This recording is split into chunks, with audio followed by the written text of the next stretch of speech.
What is up, everybody? Welcome to another episode of the Token and Hobbs Show on the Think Liberty Network. How are you guys doing? You all doing all right? I'm doing great. I'm your host, Token, joined again with my partner in crime, who we missed last week. How are you doing, Mr. Dustin Hobbs? Oh, doing fantastic. Everything's going good on my side. Sorry for the late start this evening. I was out there at work milling some ghosty boys, turning some 80% lowers into functional firearms. Can you hear me? Sounds good. No, hopefully you can get those out. Yeah.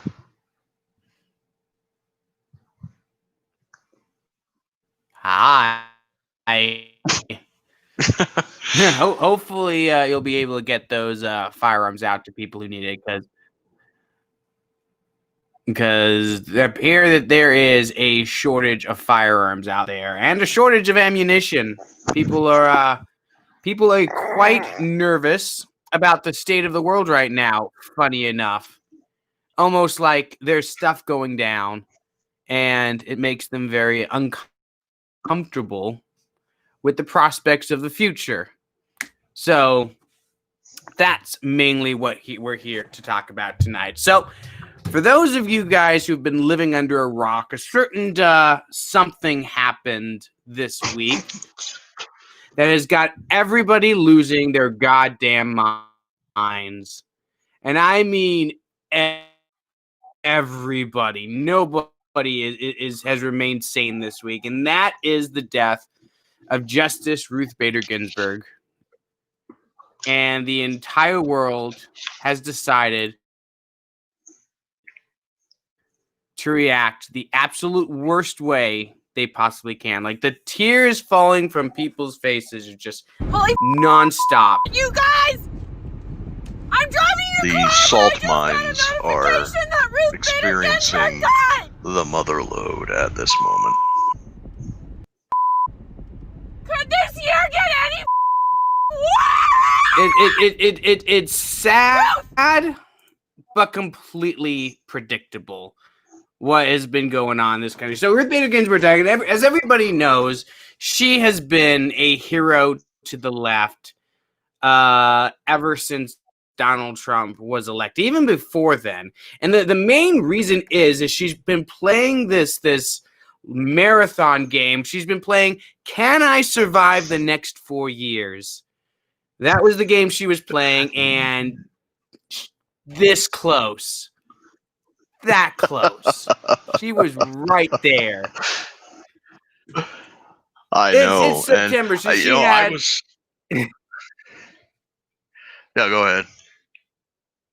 She had to survive November, December, and then 20 days in January. That's all she had to do, right? Or if the Democrats take the Senate, then she'd only have to survive that long. But she got that close. That close. I gotta commend the effort. Unfortunately, it didn't work out for her. So now it's funny. It's funny because she should have retired during the Obama administration. I mean, she's 87 years. She was 87 years old when she passed. She's had cancer for years now. She's been in bad health for a very long time, and everyone's just kind of checking their watches, waiting for this to happen, right? Right. And everybody on the left is just hoping and praying that it happens under a Democratic president. But she was so sure, so certain that Hillary Clinton was going to win that she took the chance of not retiring under Obama. And this is the result. And now Donald Trump is going to be able to select the justice that replaces her. Oh, we got some thoughts on this, Hobbs? Oh yeah, I've got quite a few. So first off, if she would have retired under the Obama administration, the Obama still would have had to deal with the Republican majority Senate, which means that Obama wouldn't have been able to push essentially a Ruth Bader Ginsburg Jr. onto the Supreme Court. And after Harry Reid stupidly invoked the nuclear option,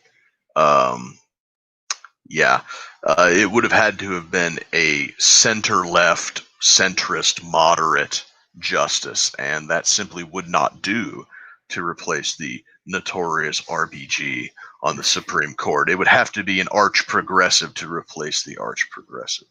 The next thought that I had on the subject was over the weekend, my friend Megan came over to see our new baby, my son, and she's left of center on a lot of issues, and we kind of got to chatting about it, and I was actually very surprised at her take on it. She said that everybody's making this big deal about Ginsburg being this, this feminist icon and this hero and this trailblazer. She's like, no, she wasn't.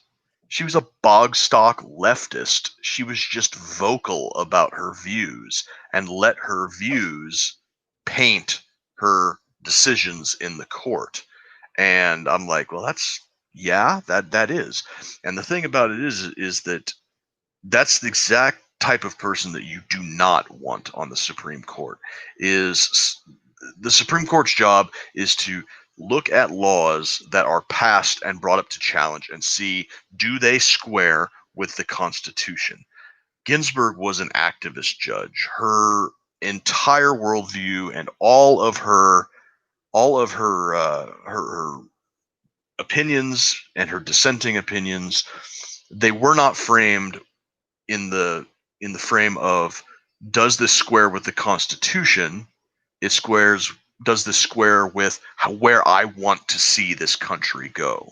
And that is anathema to what the Supreme Court justice should be. So there's that. And then it's also like the hubris of it that you mentioned, where she was just so certain, right up there with the pundits and the news people and everybody in this country, that Hillary Clinton was going to win the 2016 election and the Democrats were going to sweep the Senate, and it was going to, she's finally going to be able to bow out with grace and fanfare and be replaced with essentially a clone of herself in mentality. And when the bad orange man swept into the White House, she's holding on for dear life, trying to stay in for another 4 years so that we can correct this wrong in American electoral history. And she didn't make it. And she came so close. Yeah, So either that, or she died sometime last year when we were making all of the memes about it, and somebody in the Trump administration found the corpse somewhere and was like, we can't hide it anymore. They were hiding it in a closet somewhere. Yeah. This whole time. But see, that's the thing about it. Yeah, that's the kind of judge we don't want. Mm-hmm. Right? But that's exactly the kind of judge that Democrats want. The activist judge that is going to bend the words of the Constitution to make it mean whatever they want it to mean. Right? That's what they mean when they say a living Constitution. Mm-hmm. Right? I'm sure we've all heard this phrase that a lot of Democrats and progressives like to use. It's a living Constitution, a living, breathing Constitution, without realizing the irony that a living Constitution is a dead Constitution. Because once it's living and breathing, it doesn't mean anything anymore. It means whatever those people in power say it means, which means that you have no constitutional rights. You have no institutional protections of your liberties. You have what the Supreme Court says you have and nothing more. See, that's why it's important to have contextual judges who interpret the Constitution in an originalist fashion. Right? What did the people who wrote these articles and these amendments, what did they mean by this? Right? Not what do I want them to have meant. It's not that, I want the Constitution to say this, and I'm going to finagle some convoluted reason why it's going to say that. That's what a living, breathing Constitution means, and that's the kind of judge Ruth Bader Ginsburg was. And that's the kind of judge that Democrats want, right? You'll notice when it comes to Supreme Court decisions, the Democratic judges almost always vote with each other. There's hardly ever an instance where there's a break in the Democratic bloc on the Supreme Court, where they'll side with the right. Whereas Republican nominated judges very often will side with the other side, right? The break always goes the other way, because a lot of times Republicans are going to nominate originalist judges, right, who are not activists, whereas Democrats only nominate activist judges, which is why the Supreme Court has been the way that it's been for so long. But now that Ruth Bader Ginsburg is gone and Trump's going to be able to nominate a new Supreme Court justice, that imbalance is only going to shift further to the right. Right? But there shouldn't be a Republican judge or a Democrat judge. Like I said, the judges should not let their personal views and personal beliefs color their decisions. Their only job is to see whether laws that have been passed but challenged square with the original intent of the Constitution. Unfortunately, politics being what it is, to weasel its way into everything, the rules that the Supreme Court should be are not what the Supreme Court is. And as much as I don't like to make it a partisan issue, you are right, it does seem that Republicans tend to nominate originalist judges, whereas Democrats tend to nominate activist judges and progressive judges. Whatever we're progressing towards is anybody's guess, but be that as it may, now that the quote-unquote conservative majority is going to be 6-3, the salt mines runneth over. And my schadenfreude also runneth over. Because the meltdown has been wondrous to behold. Oh, it's been absolutely insane. I honestly can't understand the deification that a lot of people on the left have for this woman, right? They raise her to the level of a superhero, but she's just a Supreme Court justice. Like, if the entire stability of this country should not rely on the health of an 87-year-old cancer patient, it really shouldn't. And that seems to be what this entire country is hinging on right now.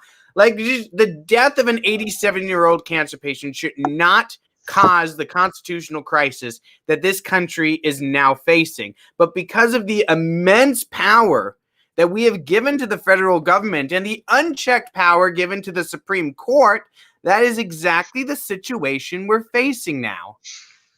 Yep. Because the Supreme Court seems, in so many people's minds, is the end-all be-all of politics. What it says is the final word on everything. And Democrats have been so married to this narrative, to this vision of the Supreme Court, that they've placed all their hopes in it. Right? They seem to be under the illusion that the Supreme Court now, with a new conservative judge, is going to just strike down Roe v. Wade and issue in a new era of women being oppressed. I hate to break it to you guys, that's not going to happen. Because as much as Republicans like to play lip service to being pro-life, their judges are not pro-life. I'm sorry. He could get the most conservative judge he can think of in there, an open and avowed pro-life judge. And guess what? Nothing's going to change. For our Republican friends who are watching this, nothing is going to change. Right. They are not going to overturn Roe v. Wade. And for all the Democrats who are freaking out about this, you're freaking out over nothing. Because, again, nothing will change. Yeah, the Republicans, they make a lot of hay about wanting to do things like overturn Roe v. Wade or immigration Obamacare. reform or Obamacare or any of that stuff that have been legislated from the bench, essentially. But the fact of the matter is that if abortion went away, if immigration was clamped down on, if Obamacare was struck down tomorrow, then Republicans would lose a lot of the biggest wedge issues that they get elected on. You know, they would have to go from campaigning on an opposition platform. I don't like X, Y, and Z, and if you elect me, I'll get rid of it, but I won't actually get rid of it, to actually coming up with something of substance. And the same thing goes for Democrats too. You know, that unfortunately has been American politics on both sides of the aisle for decades now. Has not been a platform of substance. It's been a platform of opposition. What side do you hate most? And yeah, it's unfortunate. And you're talking about the constitutional crisis that we find ourselves in right now, where you've got a lot of very frightening threats being levied. So why don't you get into that, because I've got a few thoughts on what they're planning.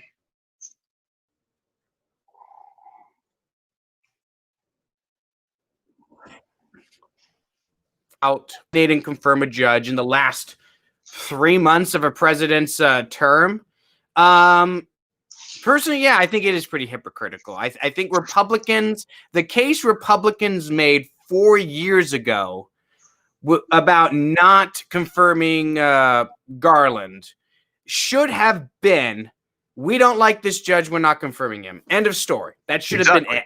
Exactly. That should have been the end of the story, because the Senate is not required to confirm whoever the president chooses, right? And when the opposition party has control of the Senate, very often they don't confirm it, right? That happens all the time. There's no rule saying that the Senate has to confirm the president's nominee. They can leave that seat empty forever if they want. Yep. Right? There's nothing to say that they have to confirm. So that should have been the case from the very beginning.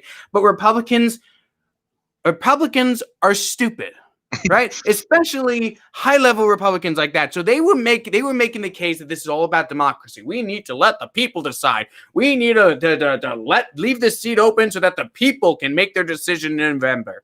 And now it's backfiring on them, and now they look like gigantic hypocrites, because instead of just saying what I was saying, they were making this about democracy. So yeah, first of all, it is pretty hypocritical of them. Second of all, they don't give a shit, and they shouldn't give a shit, right? And okay, they're being hypocrites. This is what politics is, people. Right? I know a lot of libertarians think that politics is all about principles and moral high ground and all these. No. It's power. Republicans and Democrats in Washington are in here for power. They're in here to have the power to control you. That's what their goal is. Their goal isn't to push forward some high-minded ideals. So yeah, the Republicans are going to push this nominee forward, and they're not going to give a shit if you think it's hypocritical or not. That's the first thing about it. So the Republicans pushing this thing forward, sure, it's hypocritical, but fuck you, pay me, essentially, is what the deal is. Now, that's not what has me worried, right? The hypocrisy of the situation. And by the way, Democrats are being hypocrites in the exact opposite direction, which is to be expected. We knew the sides were going to flip in this situation. That was obvious. Hypocrisy in politics? Say it ain't so. Oh, no. Yes, we all know that these people are all gigantic hypocrites with no principles. But that's not the constitutional crisis we're talking about. What we're talking about is something a lot more sinister and a lot more dangerous that I think has an honest-to-God chance of leading to the dissolution of this country if our fears come to pass. And what am I talking about? Well, when it was announced by Mitch McConnell and Donald Trump that they were indeed going to have a nomination and they were going to have a vote on it, Democrats started making all kinds of wild, outlandish threats that if they came to pass, would crumble any sort of legitimacy that the federal government has and lead to states simply ignoring them. So what have they been threatening? First of all, they've been saying that if they win the White House and the Senate, they need to have both, that they are going to add 3 new states to the Union, DC, Hawaii, DC, Puerto Rico, and Guam, add 3 states to the Union, presumably adding 6 new Democratic senators, which would make the Senate unattainable for Republicans forever. Second, they would abolish the veto, the filibuster, which would essentially mean that minority parties, which the Republicans would be permanently at that point, would no longer have the means to block any sort of legislation. And the most egregious and dangerous one, that they would pack the Supreme Court. Now, for those of you who don't know, there's no set number of Supreme Court judges in the Constitution, right? We have it at 9 now because that's just what it's been since the 1860s, right? At various points in history, FDR is a good example. Presidents have threatened to pack the court by adding new judges. And since they get to nominate the judges, they would just pack them with their own cronies who would vote the way they want them to vote. So essentially what they're saying is, if the Republicans go through with this and put another justice on the court, Democrats are going to just add 4 more judges, all Democrats, and steal the majority away from the Republicans. And at that point, they can do whatever the hell they want. Because if they have control of all branches of government like that, there is nothing that they cannot do. Right? We all talk about, the Supreme Court will check their power. There are check and balances. Not in this situation. In this situation, the Democrats would have control to do literally anything they want, including essentially ignoring the Second Amendment in any fashion they wish, which Kamala Harris and Joe Biden have already stated they want to do. Kamala Harris famously said that if the Congress didn't act within the first 30 days of her presidency, she would simply write executive orders on gun control laws. And with a packed Supreme Court, there would be nothing to stop her. Right. Now, the thing that, if you're going to make threats about, if we win the White House, we're going to pack the Supreme Court, making threats like that when the opposition party controls the White House right now and controls the Senate right now is a pretty stupid move, because there is no limit to the number of Supreme Court justices to have, and there's nothing in the Constitution that says that Democrats are the only ones who can pack the Supreme Court. What's to stop Trump in the next 45 days before the election from being like, fine, you want to add 4 more justices if you get elected to the White House and take the Senate? Fuck it, I'll add 15 right now, or whatever, and with the control of the Senate and the nuclear option invoked in 2013, that could happen. So it's like, I'll add 15. Hell, I'll add 50. Why not? Well, or you idiots can stop making threats, get your shit together, and we can just leave it at 9 and go back to how things are supposed to be running. We can get a little bit of civility and decorum back in this institution. But if you they think Trump is Hitler, so there's no civility and decorum to have in that situation. They think they're up against Hitler, which means literally anything is on the table, including this. And the problem with that, sure, yeah, you can pack the court now, but if they take power, they'll just add 100 judges and outpack your packing. So it's like there's no end to it. Say Democrats do this, add 4 more judges, and then Republicans take control 4 years later, and then they pack again, and then everyone's just packing the court every time that the government flips. Is this what the precedent we want to set? Do we just want endless rounds of packing the Supreme Court, whittling away at any legitimacy that the Supreme Court has? And here's the thing about it. This proposal would destroy any legitimacy the Supreme Court has in the eyes of any decent thinking human being. Any rational human being can look at this situation and say that delegitimizes the government. So you pack the Supreme Court and all of a sudden they're saying, oh, the Second Amendment doesn't apply anymore. Oh, the First Amendment doesn't apply anymore. All these freedoms that you think you have, they don't apply anymore because we just added 4 new judges to the Supreme Court by ourselves, and fuck you, pay me. What are you going to do about it? What do you think red states all across the country are going to do?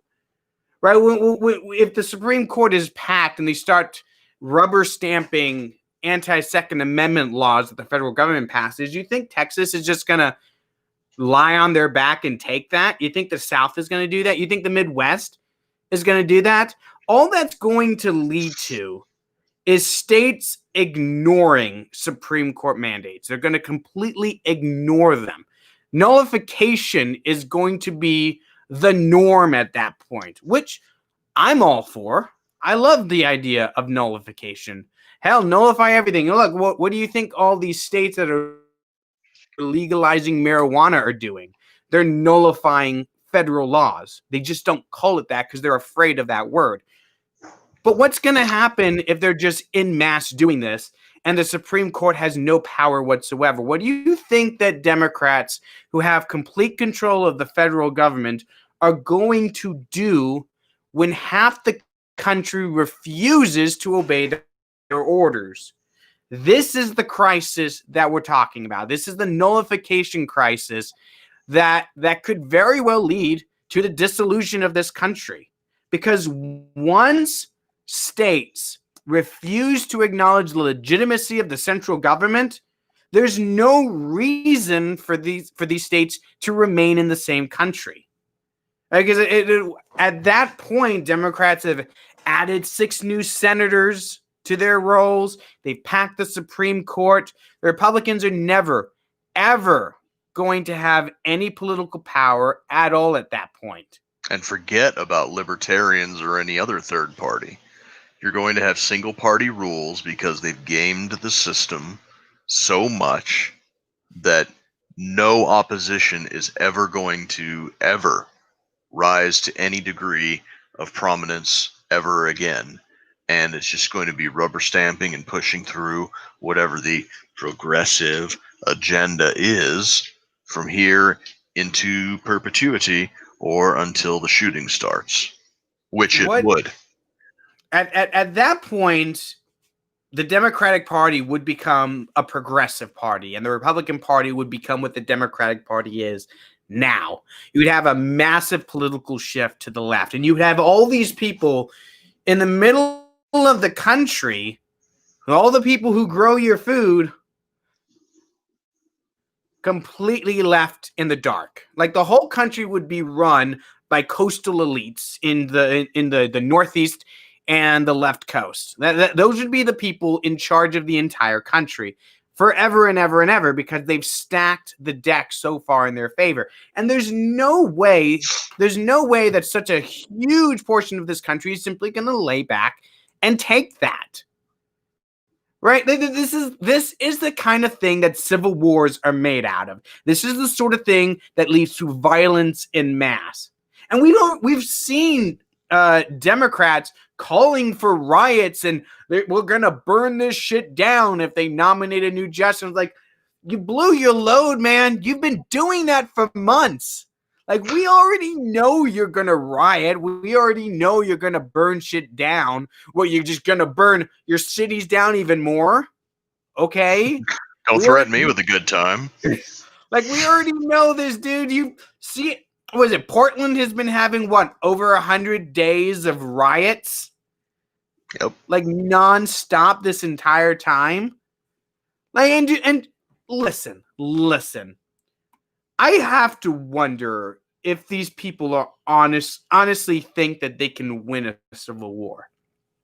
Like, do they not think it's a possibility? Do they think that's so far outside of the realm of possibility that they don't even consider it? Or do they think that they would win if it came down to that? Mm-hmm.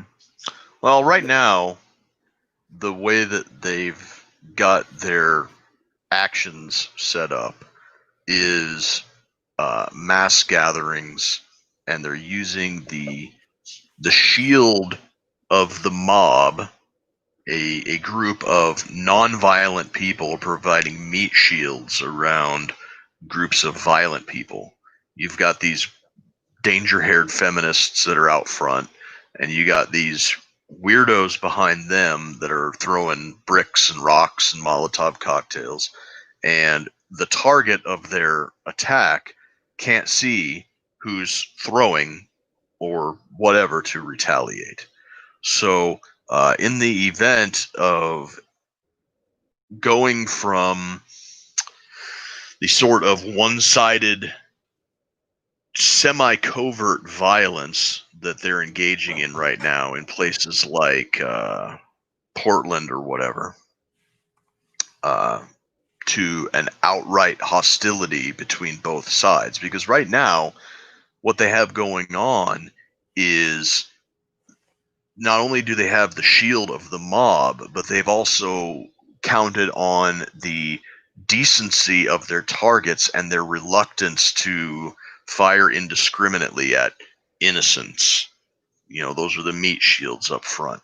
When those rules go out the window, they're going to realize that they are outclassed and outgamed by people who are reluctant to engage in violence, but when pushed to that point, are oftentimes very, very good at it. So the tactics will shift then from these open mob actions to covert assassinations and nighttime raids of small parties, and that's when things go Northern Ireland rules. We've already seen an escalation in this stage. I'm going to talk about what's his name, the Gardner case that happened here in Omaha. Yeah. A few months ago. What was his name? Derek Gardner, I believe his name was. Jake Gardner. That was it. Jacob Gardner. We've seen an escalation already, and it's this perverse thing that the state does, where they claim monopolistic rights to protect you. Like we're going to have the police, and we're going to have a monopoly of force, and we're going to protect your rights so that you don't have to do it. But also, we don't want you protecting your own rights. Leave that to us. That's their pitch. It's like the whole reason the government was instituted in the first place, to defend human liberty. But then they don't do it. Then these riots break out all over the country. You have people rioting, burning, killing, and where are the cops to stop all that? The police are standing by, allowing people to burn down private property. Right? So first they claim the monopolistic right to protect your rights. Then they tell you that you're not allowed to protect your rights, but then they don't actually protect you. They're standing by in the corners. This is especially happening in places like Seattle and Portland, right? So then people defend their own lives, and the state comes after them, right? They'll let the rioters go. They'll let the looters go. They'll let all these people committing acts of violence in the street. They'll let them go. But if you dare defend yourself, you become the criminal and you go to jail. This is what happened to Kyle Rittenhouse over in Kenosha. This is what happened to Jacob Gardner here in Omaha, right? It's very clear from the video evidence that we have of that incident that he was defending himself, right? It was an act of self-defense. And the district attorney decided not to prosecute the case because it was this act of self-defense. But because we are so beholden to mob rule in this country these days, they decided to put it in front of the grand jury, and the grand jury decided to indict him, which led to him committing suicide, allegedly, over near Portland, where he was staying. Well, I don't know why he was in Portland, but he was in Portland. And allegedly, he decided that he didn't want to be made an example of in order to appease a mob, and decided to commit suicide instead of having to go through that. Mm-hmm. Yeah, I'm glad you brought up the not just the reluctance of the police to arrest the very violent aspects of these. Some are protests, some are legitimate, some are peaceful, but there's a lot of violence and a lot of property destruction going on in these cities. And a lot of times the police are just overwhelmed. There's something like, I think the last time I checked the numbers, or something like 300,000 police officers in this country. So that makes one cop for every 1,000 people, give or take, in this country. Some places are more heavily policed than others, but in places like Portland and Seattle, where huge mobs of people are having the run of the place, the police just don't have the manpower to arrest all of these rioters. And when they do arrest them, this is where things get crazy, because I think that a lot of the rank and file cops want to see this end just as much as anybody else. When they do arrest these people, it's the district attorneys in these areas that are not charging and just letting these people go, to cycle back in and do the exact same thing over, and the cops hem them up again, and then the DAs let them go again. Now, there was a very, very interesting, not interesting to anybody that's been paying attention, but there was an interesting exchange on Fox News the other day where Newt Gingrich was talking about this very phenomenon of district attorneys just letting people go without charges to do the same thing over and over again. And he brought up the fact that George Soros and the Open Societies Foundation has been pouring millions and millions of dollars into local district attorneys races across the country for years now, and nobody is going to talk to it. And the thing that was interesting about the exchange was that the two hosts, and this is on Fox News with Newt Gingrich, the two hosts were like, "Oh, no, we don't need to bring George Soros into this. No. And Newt Gingrich kind of had this like 5-second pause, and he's like, "But he has been doing this." And one of the hosts was like, "No, he hasn't. No, he hasn't." And I hate to break it to that host, I forget which one it was, but yes, he has. Not only is there proof of it, he and his societies brag about this. There's the receipts. They exist. He has been dumping millions of dollars into these district attorneys for years now, getting these progressive DAs elected for this purpose. This is the plan, to allow these rioters to just cycle through over and over again with no charges, which is frustrating both the police and the populations of these cities where they're burning the place to the ground. George Soros is a chaos agent when it comes to this sorts of thing, and nobody in the mainstream media will talk about him because they are terrified of the power that he wields. Yeah, I mean, it seems to be because this is what has been happening in the Pacific Northwest for a very long time. Like, what was it in Seattle? That guy that killed that Trump supporter in the street. He had been arrested previously, and the district attorney just let him go, because that's what the district attorney has been doing in that city for a very long time, during the course of these riots. Even Kamala Harris tweeted out how we should donate to people arrested in riots to get them out. Joe Biden staffers have contributed to funds to get rioters out of jail so that they don't have to face justice for destroying people's private property and destroying lives. This is a consistent thing that they've been doing for months now. This shouldn't come as any shock to anybody. But we talked about this before, and I really think that these people, if this is their plan, they're going to regret it. They don't control these mobs. They may fund them. They may bail some of these people out. The Democratic Party isn't in charge of these people. They're not pulling the reins of them. Once a mob gets going, it goes, and you're not just going to get up in front of them and stop them. Mm-hmm. Right? If it comes to revolution, these Antifa BLM mobs have been destroying people's property willy-nilly for the last few months. They're going to go French Revolution on you. And do you think Nancy Pelosi and Joe Biden are going to survive that?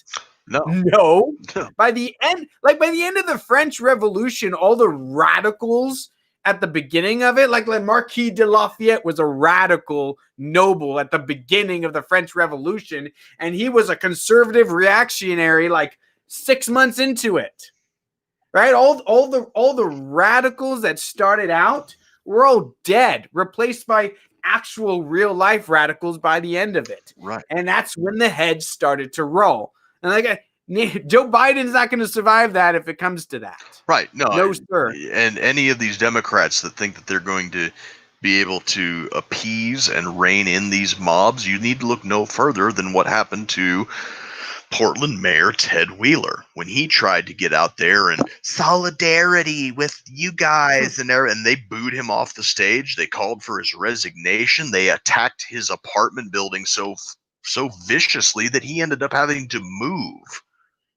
So if you think that if you Democrats in office right now think that you're just going to go up there and raise the fist and say Black Lives Matter and these people are going to respect you and respect your office and rein themselves in because you said so, they don't respect you. They don't respect the office. They want to see this country brought to heel. They want to see the United States burn. And that includes the systems of power that you are engaged in right now. They don't respect your office because they don't respect you, because they don't respect the institutions to which you belong. And they will burn you at the stake just as readily as they'll burn me and Token here because they want the power. Yeah, liberals get the rope too. Mm-hmm. Don't forget that. Don't for a second forget that. It's funny. It's funny, this rhetorical game that people play, especially with like Antifa. They'll say, "Oh, they're just anti-fascist." No, they're not just anti-fascist. That's not what these people are. They are communists, right? They wave the flag of communism, and they'll come for you. They've already been going to the suburbs in the Northwest. But you think they won't come to your home? They think they won't attack you where you live, where you sleep, where your children play? If you think they'll leave you alone if you give them power. You think if you give in to the mob, if you give them what you want, if you allow them to control your life, you think they're not going to use that power? You think they'll let you alone? Just because you raised your fist in solidarity, just because you took a knee, just because you put Black Lives Matter in your window? You're the enemy. There's no shortage of enemies when it comes to radical revolutionaries. Right? There's no shortage. They'll always come up with a reason to get you. One reason or the other. That's what happened in the French Revolution. That's what happens in left-wing revolutions. The French Revolution, the Russian Revolution, heads start to roll, and the people who thought they were in charge of the mob one day end up guillotined the next. Right. Because the people who end up drumming up the mobs and the people who are at the heads of the mobs, those are the ones that are put up against the wall and shot first, because the real people behind the scenes pulling strings and riling up the masses, they realize that if they can convince this rabble that things are bad, that their life is terrible with such ease when things are not that bad, and things here in the United States are not bad right now. You know, there has never been a better time to be a human being than to be a human being in the United States today. And I am not going to apologize for that at all. I like the United States. I think it's been a net good on this planet. Less so in recent decades, but it's still been a net good. But if you can rile up this rabble and convince them that their life is terrible right now, enough so that they burn the system down and burn their own country down, it's not going to be very hard to convince that same rabble that whatever comes in to replace it is worse. And it inevitably always is worse in these left-wing violent revolutions. So what does that rabble do as soon as they burn that system down? They're taken out back and shot because they've gone from being an asset to a liability overnight. Yeah, and take it from people who've been overseas and have seen some of the worst places that can be out there in this world. You were in the Army. I was in Baghdad in the late 2010s.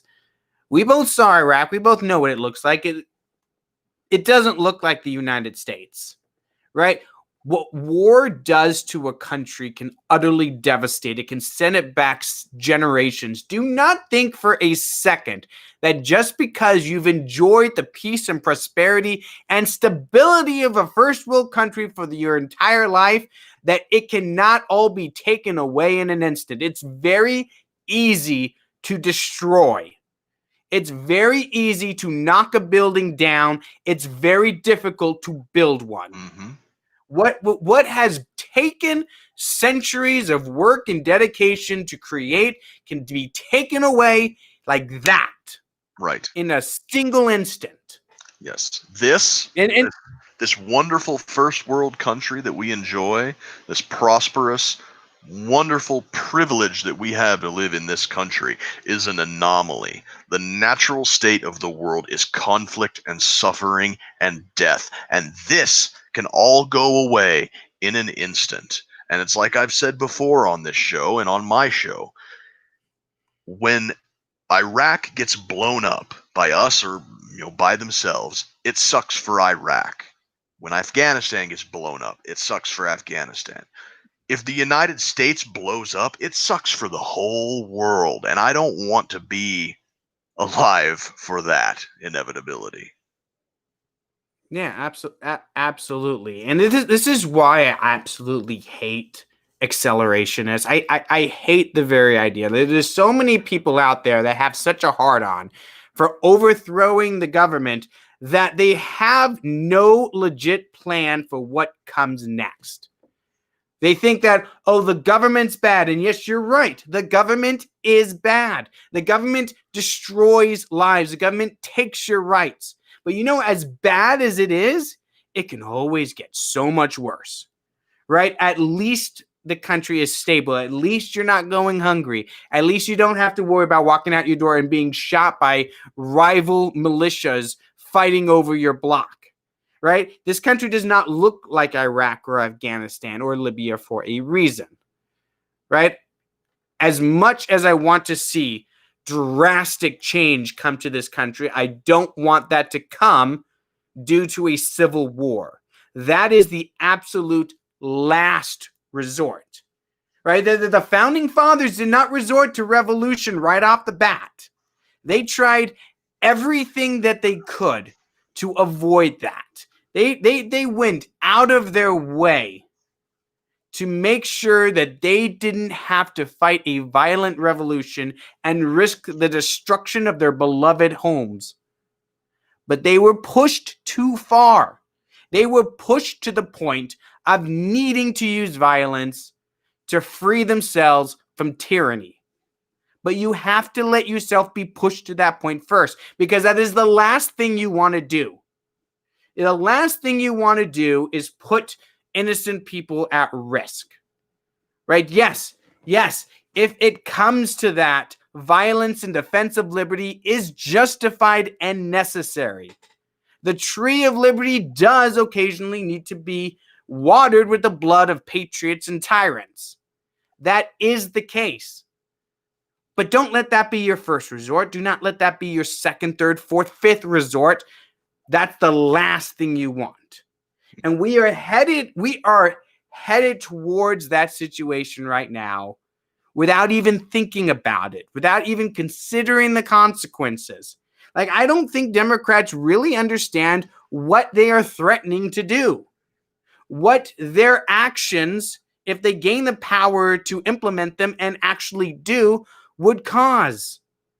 The effect of Democrats so undermining the legitimacy of the government that they want to control will lead to the destruction of this union.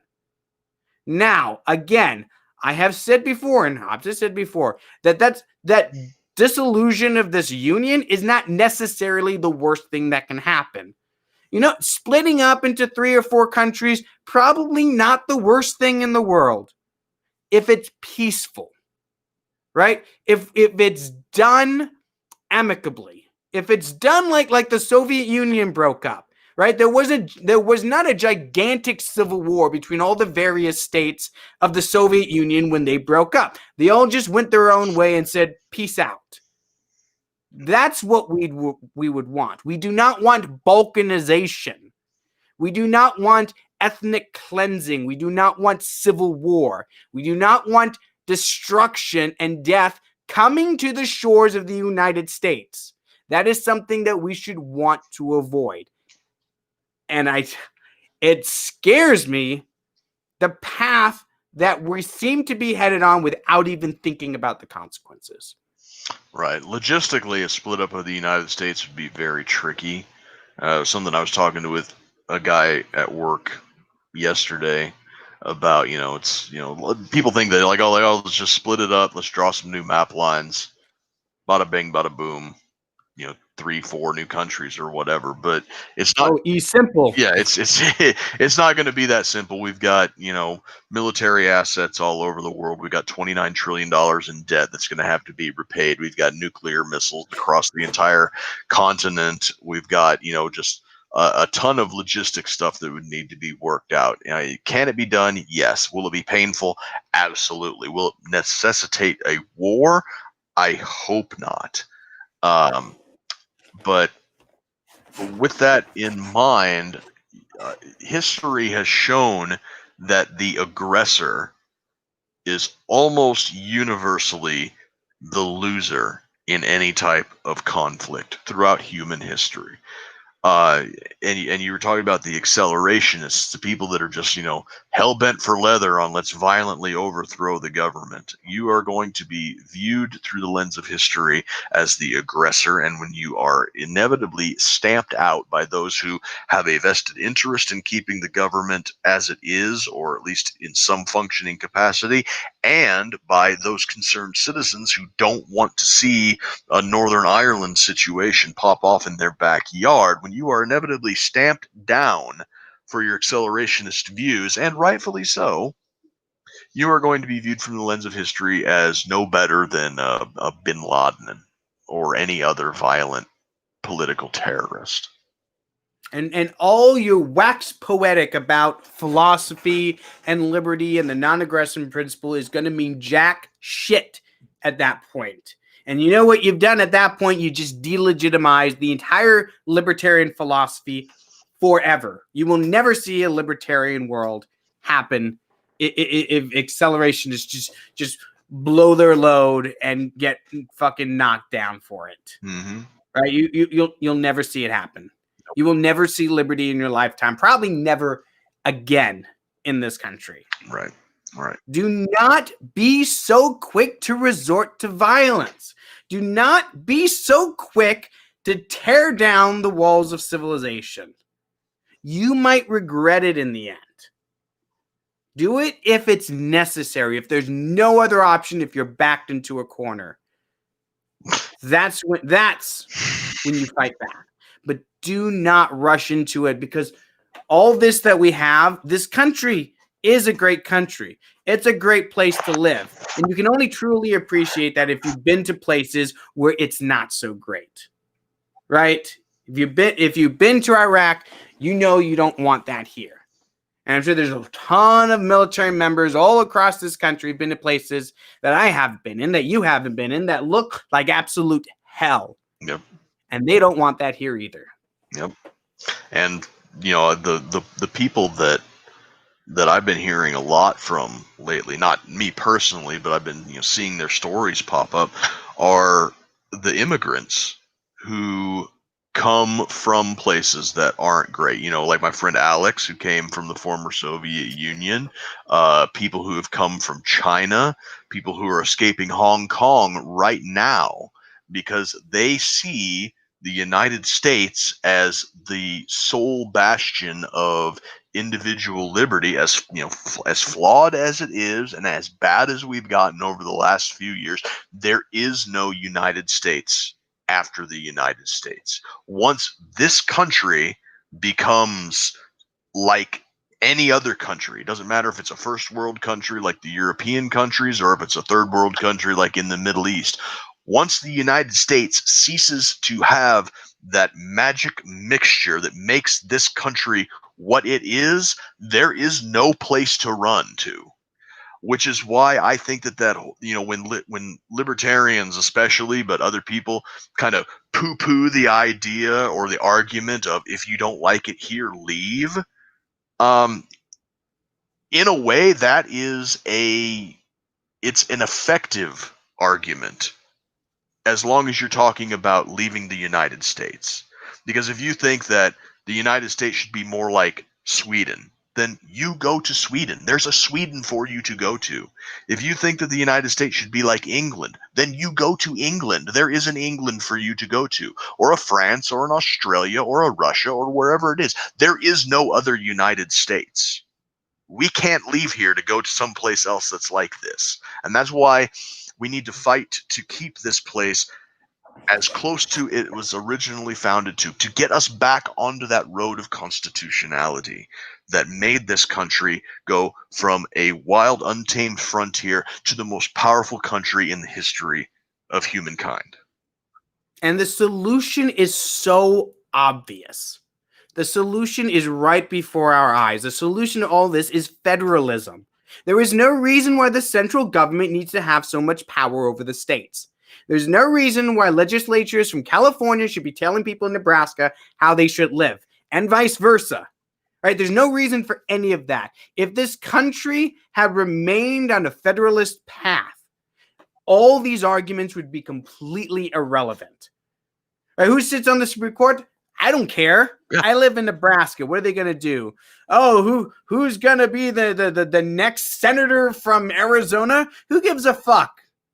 They don't have any power over me. I live in Nebraska. Hey, my city council has more say over me than the United States Congress.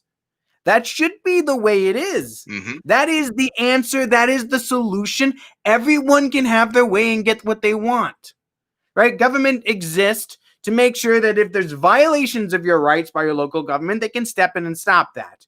Okay, I accept that. But they should not be telling you how you need to live. They should not be taxing you to death. If federalism was the way this country actually worked instead of just the way it worked in theory, we would be fine. But because we got away from that central principle, we are now headed on a path towards violence that I don't know we can pull ourselves back from. And I hope I'm wrong. Yep. I think that the federal government is in dire need of being reined in. The Supreme Court is in dire need of being neutered, has way too much authority, way too much power. And another thing that I think would go a long ways is an abolishment of the 17th Amendment. Give the Senate back to the states. We have a House of Representatives. The Senate was meant to represent the states. And I think that those three things, reining in the federal government's authority, neutering the Supreme Court, and giving the Senate back to the states would go a long ways to getting this country back on the right course. Absolutely. The series of checks and balances were there for a reason. The people check the government with the House of Representatives. The states check the government with the Senate. That's the way it was supposed to be. I don't think we have time to get to this Joe Rogan thing anymore. Suffice to say, Spotify is thinking about censoring the Joe Rogan podcast. And they let this be a lesson to anybody who wants to get in bed with these big tech corporations. Watch out, because once you sign away your independence, you sign away your life. They will come for you. Once you give them that vector of attack, they'll attack as much as they want. So I would be very sad if Joe Rogan's podcast was censored because a bunch of SJWs at Spotify don't like the people he interviews. Yeah, he moved away from YouTube for the exact reason that, YouTube was putting the kibosh on a lot of his more popular episodes. And from what I've been able to gather, from what I've seen, is that there were 100 episodes that were some small print detail there was 100 episodes that he wanted to keep on YouTube, and they were his favorite episodes. It was like the Elon Musk, both Alex Joneses, Edward Snowden, and a few more that were, some of his bigger ones. And because he wanted to keep them on YouTube, they didn't get over to Spotify right away, and people were calling censorship.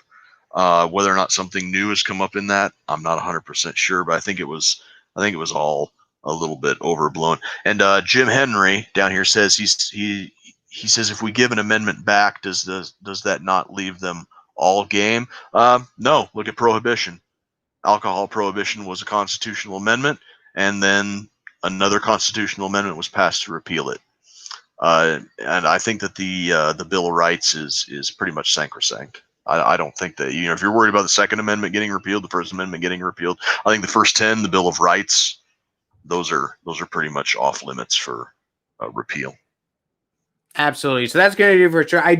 I do want to try out a new segment before we go. As a lot of you guys know, I am an avid reader, and sometimes I like to share with you some of the books I've read over the week and make a suggestion.